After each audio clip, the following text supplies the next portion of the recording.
જય માતાજી, જય હિન્દ, જય જય ગરવી ગુજરાત. મિત્રો મેં ચૂંટણી પહેલા કહ્યું હતું કે જેવી ચૂંટણી પૂરી થશે અને ભાજપ જીતશે એટલે પહેલું કામ સ્માર્ટ મીટર નાખવાનું કરશે.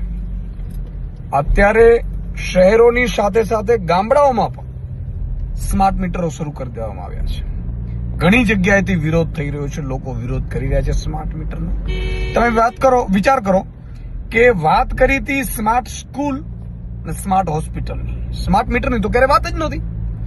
પણ મિત્રો, આપણે જયારે ખોબલે ખોબલે મત આપી છે, જ્ઞાતિ, જાતિ, કાકા, મામા, નાના, ભાજપમાં જેટલે આપવું પડે છે, એનું આ પરિણામ છે.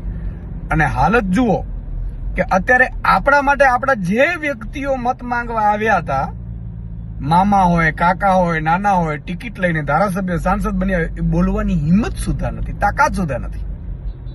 આજે ઘણી જગ્યાએ સ્માર્ટ મીટરનો વિરોધ થઈ રહ્યો છે. મિત્રો, સ્માર્ટ મીટર લગાડવું ફરજિયાત નથી. તમને બળજબરીપૂર્વક કરે તો એની વિરુદ્ધ તમે એને કહી શકો છો કે સ્માર્ટ મીટર મારે નથી લગાડવું, તો બળજબરીપૂર્વક નહીં લગાડી શકે.